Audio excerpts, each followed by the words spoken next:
Okay, so let's start from the bottom here. Ramchal summarizes what he has taught so far and cites numerous additional proofs to it. Man was not created for his situation in this world, but rather for his future situation in the world to come.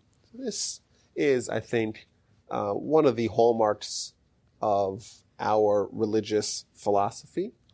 And I almost think that it's inseparable from the idea of God. Once you accept the idea of God, you're essentially, what you're admitting to or what you're signing up for is that there's these parallel existences. There's these different, what we call different worlds. God is not God's not a physical thing. Our world's a physical world. God is from some other realm. And thus, when there's a convergence, i.e. Torah or any form of religion, there's an admittance to an existence of these two worlds. And the fact that the Almighty gives us Torah and gives us mitzvos, that means that we have some sort of connection to that world. So to us, we're very mystified by the concept of the world to come. Because a lot of it is because in our society, the Christian ideology is a little bit pervasive. And therefore, their ideas kind of, I would say, bleed into the general understanding of these words. But also, there's a lot of different things.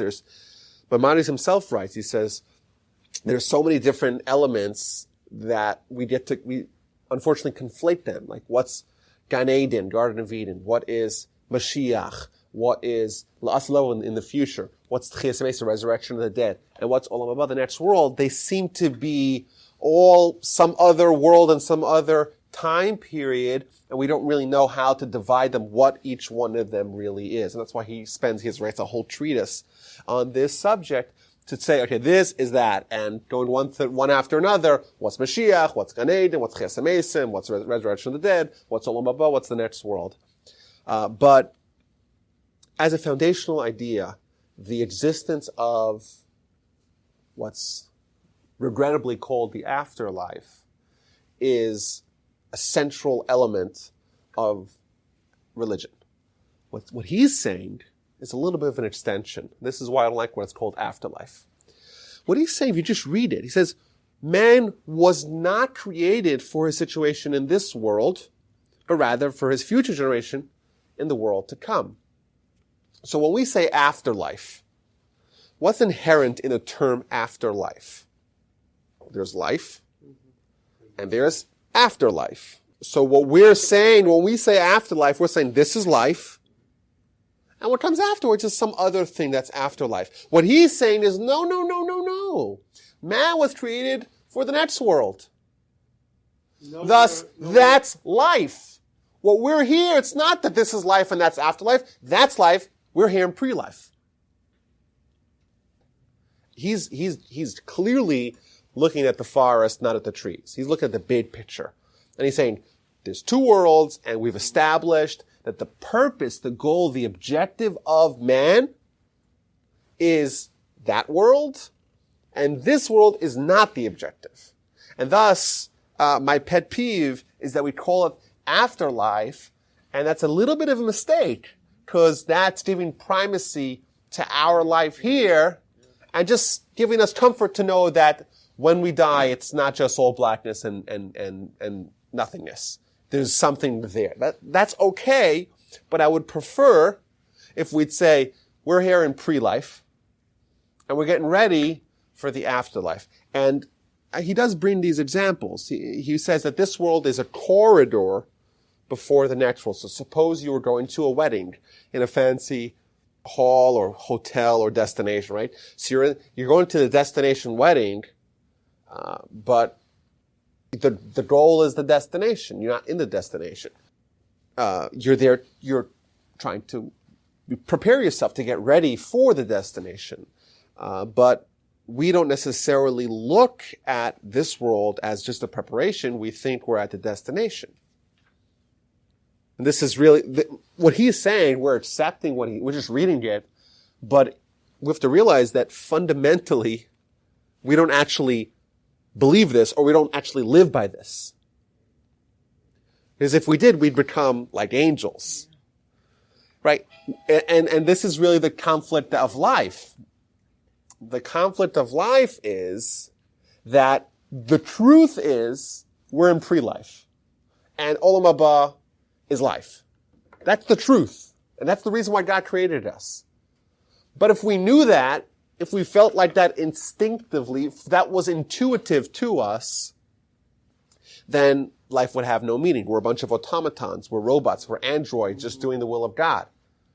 Thus, God had to create tension and conflict. And thus, God puts us in this corridor, in this world, in this pre-life, but hoodwinks us, or at least conditions us, to associate this life as life, this world as an end, and not even to think at all about the destination, about life itself. So we're making a mistake in confusing pre-life with life. It's hard for everyone, of course. We're conditioned. If it was easy, everyone would do it, right? It's certainly not easy, but the question is, okay, so right, we're here talking, right? Okay. I'm going to make an argument and tell me if there's any holes in the argument, right? Everyone here is, we're all very intelligent, right? So I'm going to say an argument and you tell me if there's any flaws in the logic, just the logic. Okay. So my argument's like this. Suppose, it's announced in the news, the former governor of Texas is going to head the EPA. He's going to head the EPA. So I was like, oh. The Department of Energy. The department he was going to close. If he can remember the name, right? Yeah, okay. How ironic. So everyone's talking about what's going to be with environmental policy and climate change. Okay, fine. So let's suppose that we're just accepting that climate change is real or whatever. Let's assume that's true. I don't want to get into that argument, but suppose you have this beautiful beachfront that the waters of the sea are rising, and every couple of months it's moving up and up the beachfront. And suppose you knew that, and you wanted to have a nice beachfront home. This is a beautiful beach, amazing sand, everything's wonderful, right? So you say, oh, it's a steal, right? So you start building a massive beachfront home on the beach. It's lovely. And someone says to you, but wait a minute, don't you know, like in a couple of months or even maybe a couple of short years, this is all going to be underground. It's going to be a coral reef for your whole house that you're investing in. It's going to be full of fish because it's going to be underwater. Right? This island or this beach is disappearing. Right? So obviously in that example, it would be very imprudent for someone to invest in a commodity or in an asset that's clearly going down to zero. So what's clear is that we don't want to invest in things that, we don't want to invest kind of permanent funds in things that are temporary. Now, what we know for sure is that all of us are going to die, right? That we know. It's not comfortable to think about it, to talk about, but it's true. And even if they extend life with vitamins and whatnot, maybe we could live to 100, 120, 150, but it's very unlikely for us to think about that we'll live more than that. But even someone like Adam, according to the Bible, Adam lived to 930. Right? It's a long time. I would have 900 years to go, right? Still, even Adam's been dead for thousands of years, and he's been dead a lot longer than he's alive. So the argument goes that it's silly for someone to invest only on things that are temporary and are guaranteed at some point within the next 100 years to go back down to zero, right? Because anything that you invest in your bodily life, that is no use for you once your body is in the ground, right? And it starts to decompose. However, your soul's eternal. So the argument goes, of course, it doesn't mean to neglect your body, but does it make sense to only invest in the investments that go to a hedge fund, say, we only invest in things that are guaranteed to go to zero. No one would do that. Maybe you have some things that go to zero. Okay.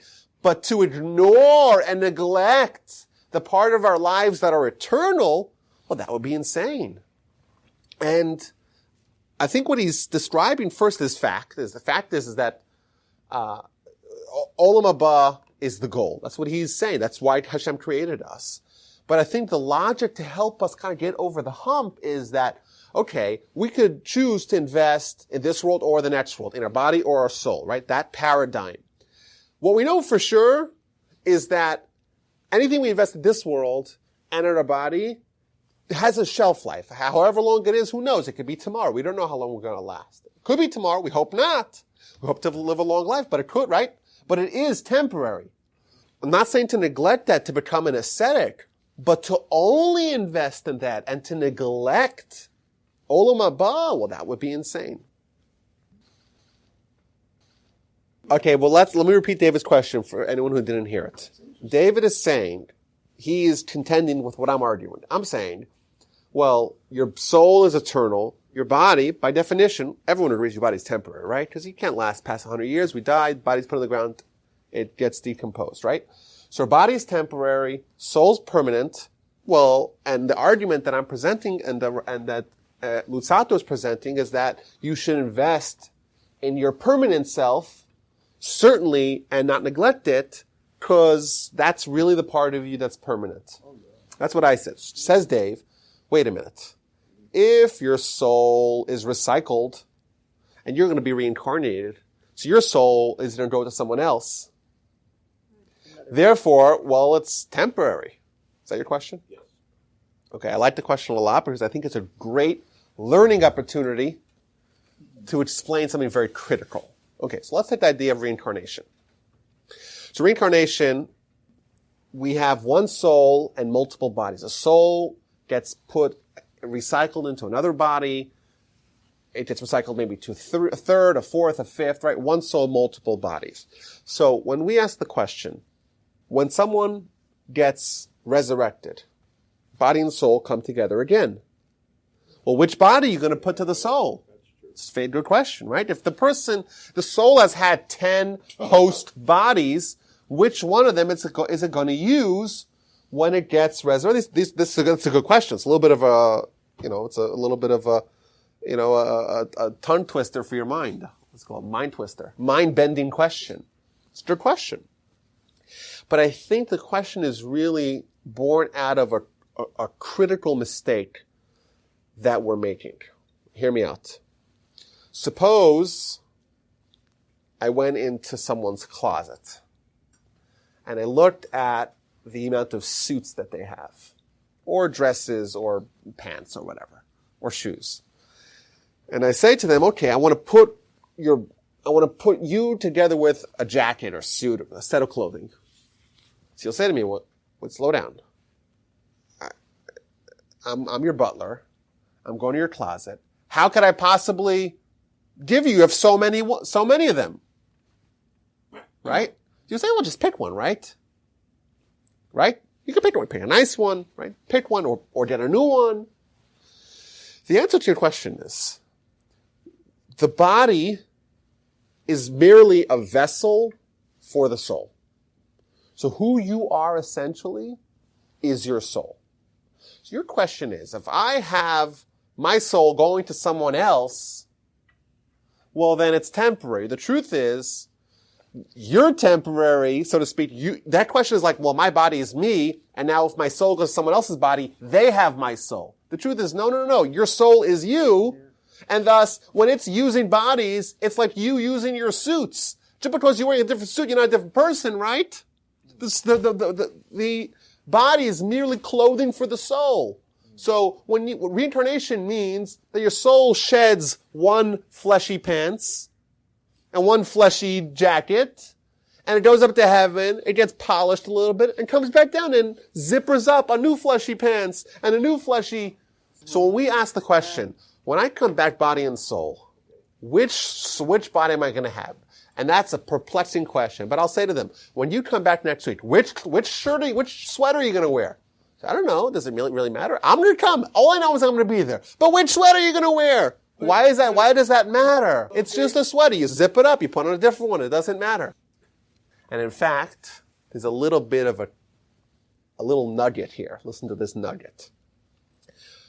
So the midrash that I quoted in Tanchum and Pekudei number 3, it says that all the souls that have ever existed and ever will exist were all created during the 6 days of creation. And then it gives a description what happens when the soul and the body are initially married, are initially fused. That's that. What it says in the Talmud, it's going about, okay, so where are these souls hanging out before they get put in a body, before they get injected into a physical essence? So the Talmud says there's a box or a chamber, an otzer in Hebrew. This means a box or a chamber that's called guf. It's a heavenly chamber called guf. That's the name of the chamber. And in it are contained all the souls that have ever existed. Okay? That have not yet been placed in the body. Now, what does the word guf in Hebrew mean? Body, doesn't it? Guf means body. What it's telling us, there's a great lesson by the name of the box that holds the souls. It's called body because the lesson is that a body is nothing more than a box for a soul. It's the sweater, it's the box that you're placing your soul in. Thus, if you want to name your body, there's no better name. What's a body? Well, we think of a body as our essence. That's our mistake.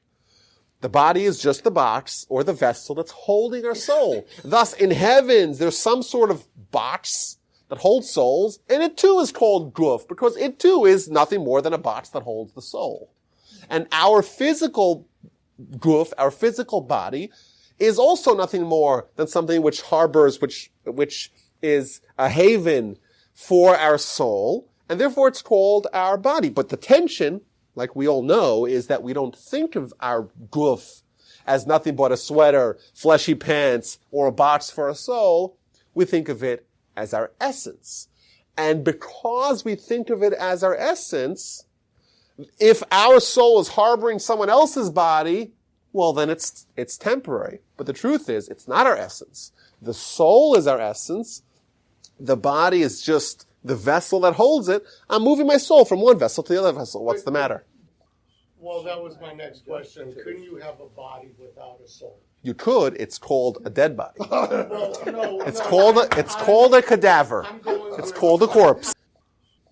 The soul, right? Its roots are very pure. It's in the heavens. It's in this box called guf. It's a really special thing. But once it comes here, all hell could break loose because the soul is now in flux. Because the tension exists, there's the body and the soul, and all these things are now contributing factors, and thus the essence of the person, i.e. the soul, is in danger, really. It could get corrupted, it could get tainted. Let's look a little bit at the development of the child, because it's very instructive. If we want to kind of deconstruct ourselves, we have to look at the various teachings that we have about the development and construction of a child, because if we work backwards, we could see what we're comprised of.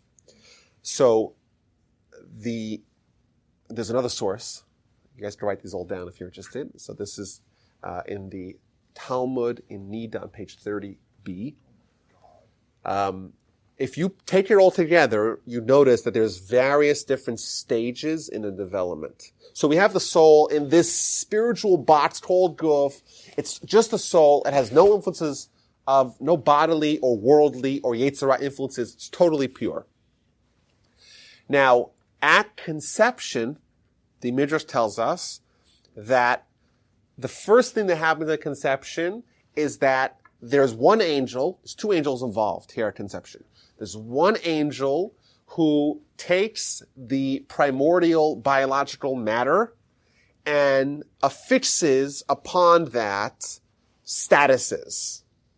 then that's limited to the physical essence of the person, right? Because there's no soul yet. Okay, so hold that off to the side. Then the Almighty tells another angel, go to the box, get me this particular soul, and he describes the soul, what it looks like, what its name is, and says, get me that one. Which tells you, by the way, that not all souls are equal. Some souls look different. Which is an interesting thing. Because if they don't look different, it wouldn't make sense to say to the angel, go get me this one that looks like this and like that. Because if they're all the same, they will look the same. Okay. Now, so the angel goes, brings that soul before God, and the soul starts bowing down before God, and is so excited about this momentous experience until realizes where it's going. Down here. Until it realizes where it's going. And then it goes absolutely ballistic. Well, the Almighty looks at the two angels and says, okay, you're holding the drop, you're holding the soul, fuse them together. And the soul starts to complain. And if you break down the complaints of the soul, you'll notice they fall into two separate categories. There's one complaint where the soul is disappointed about the two worlds. So Ramchal talks about this world versus the next world. There's a physical world and a spiritual world. Says Ramchal, says the soul, I'm very happy in this world. Don't put me in that world. The soul is not happy to be in this world. Okay, number one. Number two, the soul is absolutely reviled to have its identity compromised when it's mixed and fused with that biological matter.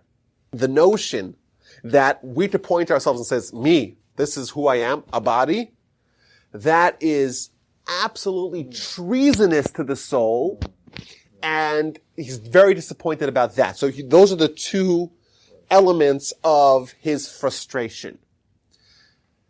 Critically, there's no Yetzer Hara involved. Someone mentioned Yetzer Hara. Yetzer Hara, actually, according to the Talmud in Sanhedrin 91b, shows up not at conception, but at birth.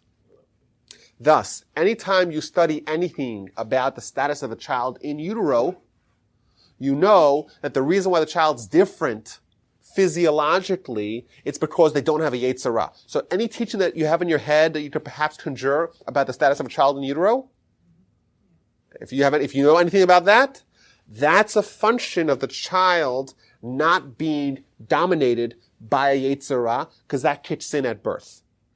Thus, if you ever heard the teaching that an angel comes and smacks the child in the mouth, makes them forget the Torah, if you ever heard that, that happens at birth with the ingestion of the Yetzer Hara.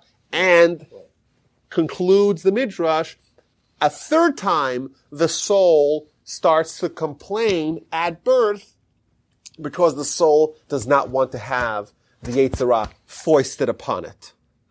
Thus, we could perhaps say, just in conclusion of this particular narrative, that a soul is disappointed for three reasons. Number one, because it doesn't like this world. Number two, it doesn't like the body. And number three, it does not like to be dominated by the soul, by the Yetzer Hara. It does not like to be dominated by the Yetzer Hara. Those are the three disappointments of the soul. Now, if you look, this might be a little bit surprising. If you look at that particular source in the Talmud, actually both sources that talk about that development, the one from the Midrash in Tanchuma, Pekudei, number 3, and the one from Nida 30b, both of them describe instructions given to the soul, given to the child at birth. And the instructions are, be a tzaddik, be righteous, don't be a rasha, don't be wicked. It says some other things. And then at the end it says, make sure you guard the purity of the soul. And don't let it become impure. So this, be a tzaddik, don't be a rasha. It doesn't tell us what it means to be a tzaddik versus a rasha. So what do we have here? We have the soul is really happy to be in the spiritual box in heavens. It's so happy. And then it's like, oh, you have to go into this world. It's disappointed. Oh, you have to be merged with the body. Very disappointed. Oh, you're blanketed with the Yetzer Hara. Inordinately disappointed. Why? Because those are compromises on its purity. It's in its most pure state in the box. And now it's compromised. It's in this world. It's in the body. It's got a Yetzer Hara. It's not so pure.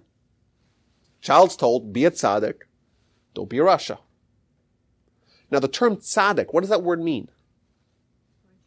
Righteous. What does it mean to be righteous? What does it mean to be righteous? Holy. Set apart. To be godlike.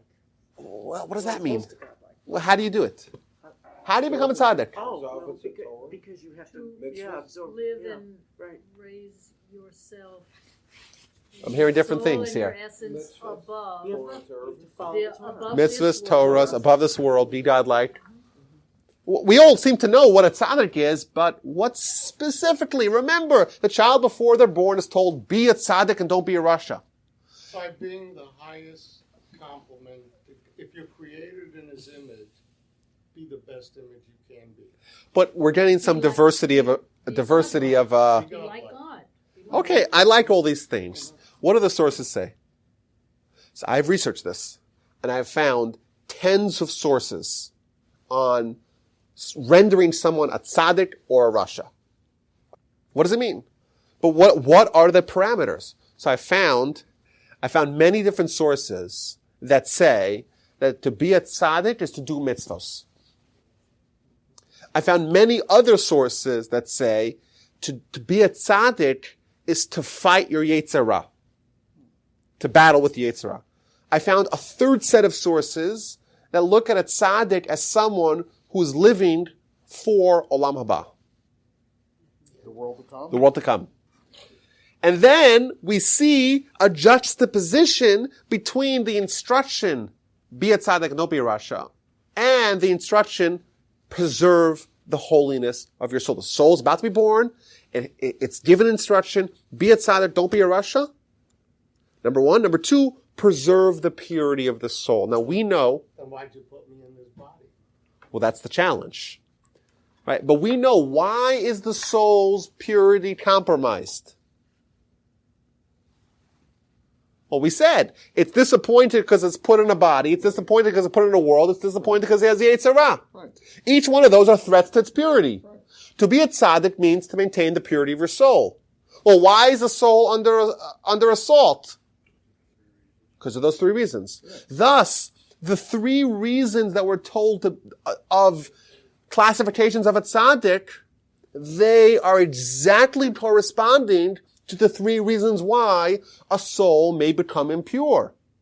Your job is to be a tzaddik, which means preserve the purity of your soul, which means fend off the various incursions and encroachments upon the purity of your soul. So, Rabbi, It's definitely coming. so what you're saying in logic is Yes. the purpose of our life is to let our soul go back where it began.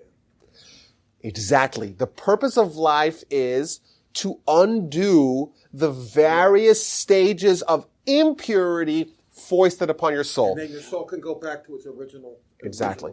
You look at Moshe. There's a fascinating and incredible description of Moshe's death. Because for our soul, death is liberation.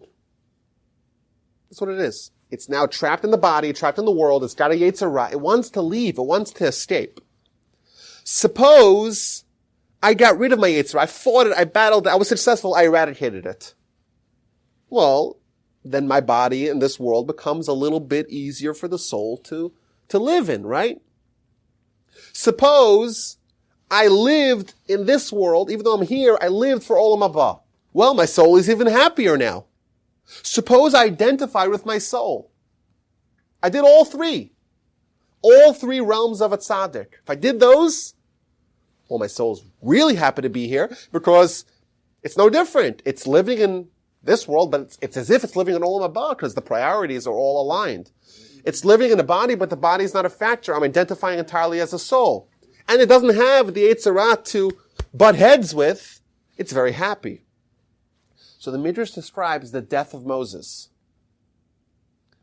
And there's a very interesting preamble to the death of Moses. Because God says, he wants to send the angel Gabriel to go take the soul of Moses. So Moshe sees the angel coming. And he tells him, what are you here? I'm here to take your soul. No, you're not. And he starts fending him off. And one angel after another, he's able to just swat them away like flies.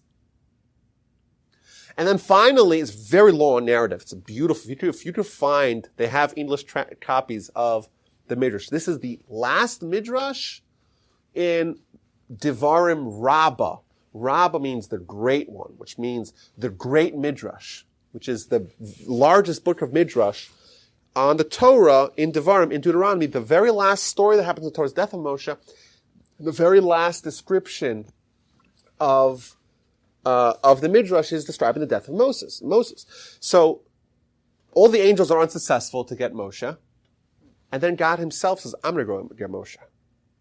And the Midrash records a discussion, a narrative. God is calling the soul from within the body of Moshe. And he says to her, Biti, my daughter, come, I have the best place for you. Come out of the body of Moshe. I have a wonderful place for you in the highest realms, in Olam Haba. I got it all prepared for you.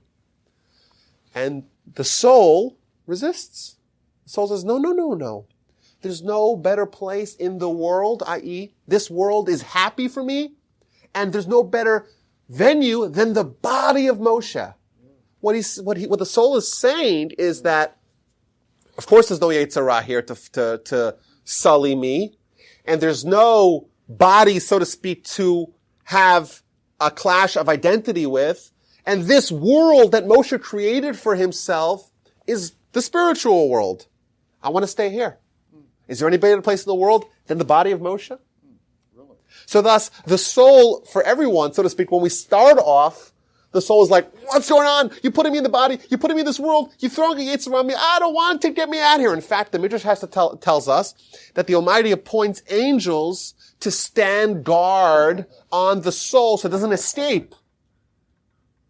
The soul is so miserable, it's looking for ways to escape. They might have to place 2 angels to guard it so it doesn't run away. Moshe's soul, it's like, this is the best place because Moshe was a tzaddik in all 3 areas to the nth degree. Therefore, the soul is perfectly happy to be harbored in his body. Now, you asked the question of what are the 903 deaths, right? Okay, what are the 903 deaths? So this is sourced in the Talmud, in Brachos, on page 8, 8a. And the Talmud says, it quotes a verse, 903 different kinds of deaths.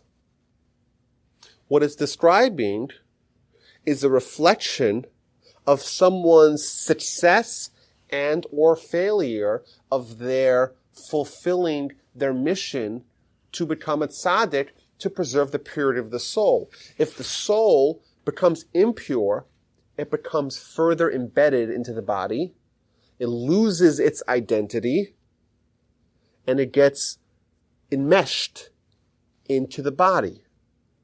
Thus, separating the two is a difficult process. Whereas if the soul maintains its purity, separating the two is very seamless. Says the Talmud. There's 903 kinds of deaths. The worst one of them is called askara. It's the name of the death. Askara is like separating thorns that have gotten enmeshed in a ball of wool. Wool's very thick. You put thorns that get stuck into wool, like if you have a sheep walking through the thicket and it gets caught up, it can't move because the thorns get so embedded into the wool that it becomes inseparable.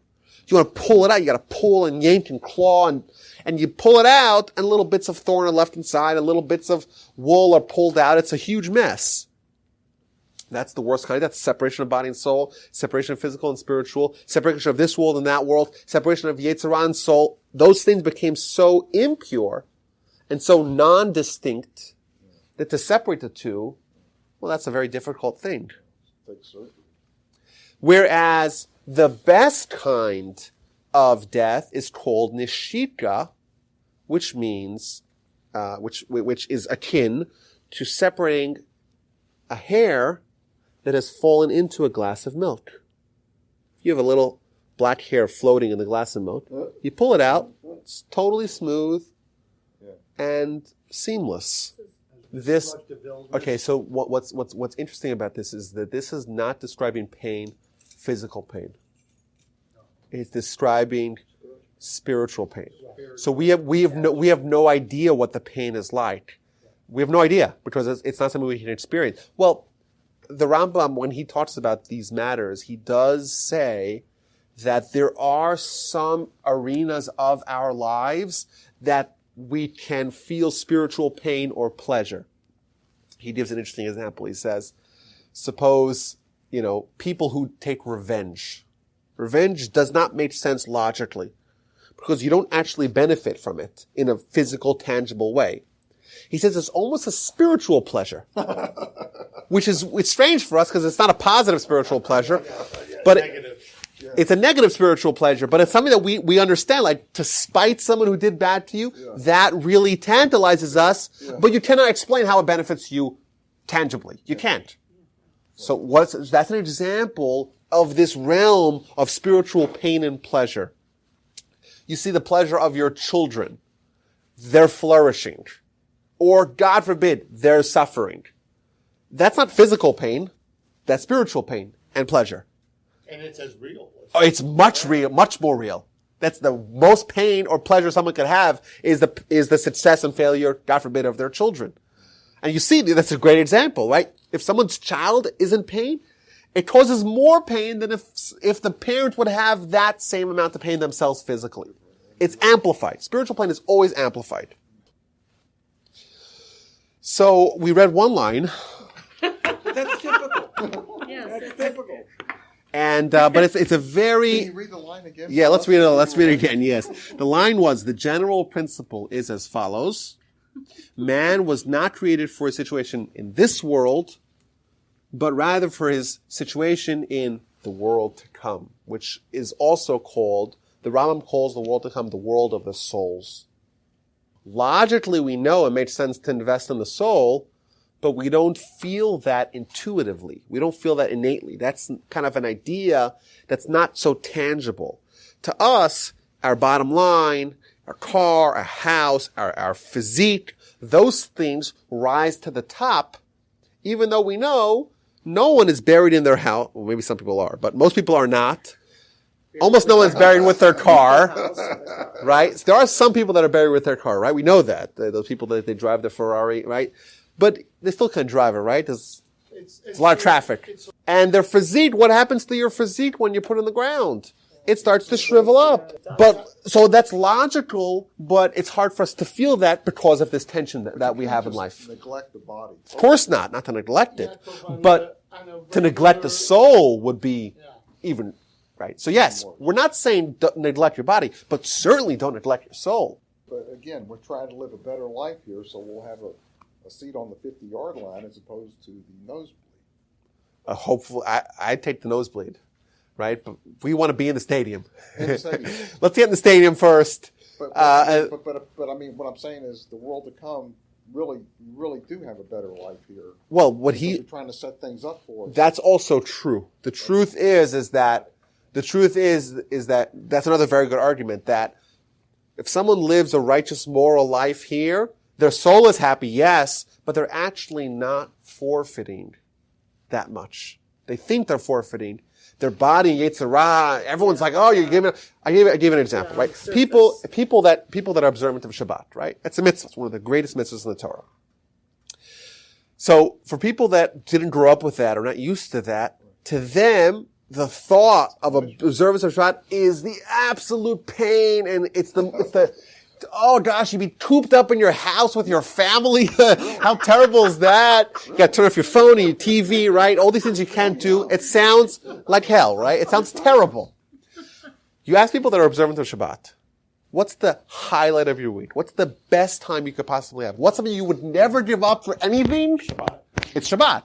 So there is a divide between perception of reality and reality itself. So perception of Shabbos, right? Someone who's outside looking in, they're like, oh, that must be so much pain, so much agony. You're just stuck with yourself, with your family. Oh, horrible, right? To the observant, it's vacation every week. Oh, it's much more than vacation. It's spiritual pleasure. Kind of almost living for that day. Aren't you? It's the highlight of our week by far. We love it. Your family likes a lot of families take Okay, but Monica, it's possible. You're right. But I would say that it's quite likely that the reason why we like each other is because of Shabbat. Now, we don't like Shabbat because we like our family. We like our family because of Shabbat, because that is a time to invest in your family and to enjoy the family. So I think you're saying a good point. It's that people think that Torah, all these restrictions and all these prohibitions and just, oh, God is trying to make our life miserable. That is the delusions of your Yetzer Hara. That's the distortions that's what your soul's worried about. That you're not going to see reality clearly. You're not going to identify with it. You're not going to think about the Olam Haba. You're not going to think about the grander purpose. All right? And that's fixed, right? Well, it's not fixed, but that's the way, that's our default. But the truth is, once you actually dip your toe in it, you realize, actually, I was mistaken. And it's actually a lot more pleasurable even here. Means some people say, well, you live for Olam Haba. Well, then you're just saying, be miserable here, so you'll be happy in Olam Haba. But the truth is, if you actually identify with the soul and gave it what it needs, which by the way, it needs food like our body needs food, mitzvos are food for the soul. If you actually feed your soul, you realize that you'll be happier here. And when you combine the physical and the spiritual in a way that the soul is happy and the body is happy, that's why you're delighted. It's just a perfect confluence of pleasure. How could the body and soul be happy? On Shabbos, you have the wonderful food and it's a mitzvah. It's a mitzvah to have a delectable meal. Wow, where do I sign? Sets up a better next life. Well, for sure, because your soul his needs are being addressed. Just to finish this point, what's a mitzvah? So we say mitzvah, a good deed. So how many mitzvahs are there? 613. Okay, good. You know what the Talmud says? The Talmud says that there's 613 parts of your soul. Did you know that? Do you think that's a coincidence? No. There are no questions. Well, it's the same thing that sinews and... That's right. Yeah, But that's physical and spiritual. Right. What that means is that when you do a mitzvah, there's something corresponding in your body and your soul that are linked to that mitzvah. So, and it's as if, just like you have to feed your body, you have to feed your soul. Well, where do you put food? Where's the food for the soul? The answer is, food for the soul is mitzvos. And the 613 mitzvos, one mitzvah feeding each part of your soul. So if someone does all the mitzvos, their soul's well fed. You get to Olam Haba, right? So you're shedding your body. You're shedding your body. So what do you have a soul? Well, what does your soul look like? Is it healthy? Has it been fed? Or, God forbid, was it neglected? Starving, or it's dead. Yeah. And thus, it's almost, means there's no shtick here. There's no like, we think of Olam Haba as some ticket that you get. No, it's not a ticket. You do a mitzvah, you're feeding your soul. Olam Haba is your body is stripped away. We take off the sweater. What are you? You're a soul. Okay. How does a soul look like? Is it healthy? Does it have all 613 elements of it? Well, it is dependent upon whether or not it is healthy. Did you feed it or not? If you don't feed it, it starts to wither away. If you do one mitzvah, you'll have one limb. Right? You'll have one limb flapping around in Olam Haba, which is, it's still a good thing.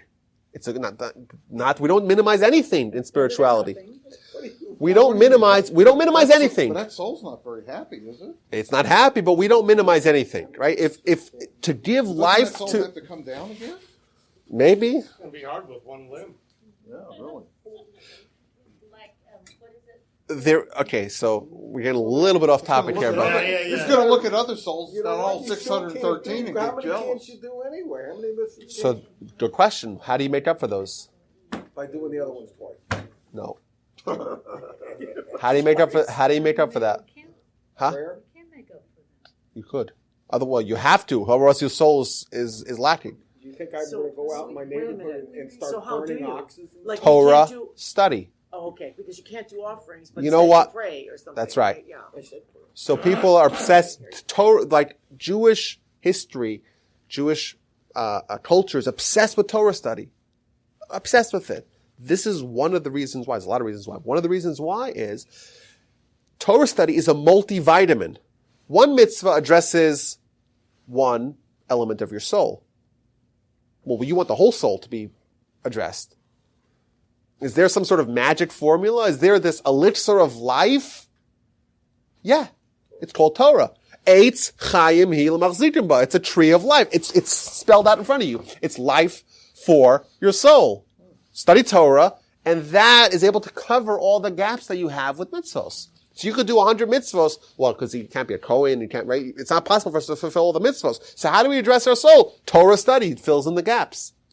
Because Torah study is a mitzvah that covers all mitzvos, and therefore all parts of our soul can be infused with life via Torah study. Thus, you strip away the body, you have the soul. What does the soul look like? It looks like exactly what it was tended to in this world. We're here to tend our soul. We tend our soul's healthy. When everything else is removed, we have a healthy soul. We get to Olam Haba, and we're healthy. So let's flip this around. Well, some people say, I like mitzvos, but there's one of them I don't do. For whatever reason. This one's not for me. That is akin to saying, I like my limbs. I love them all. Except for this part. Except for Yeah, a couple of my fingers. except for my, I don't know, my hopefully it's just a pinky, right? This one doesn't really, what's it called? That's insane, right? But the reason, we have a mistake. We think that mitzvahs are just some good deed. It's more than a good deed. It's food for part of our essence, which is our body. Just like Noah would say, this pinky, I don't really need it. The truth is, I don't really need it. You kind of drive without it, right? You drive like this, right? We really don't need it, but we identify as a body, therefore, we're like, yeah, it's all part of the whole big thing. We don't want to cut off any part of it, right? And a mitzvah is life for a certain part of our soul. We want our whole soul to be complete because, quick secret, it's much more us than our body. We cannot neglect a single mitzvah.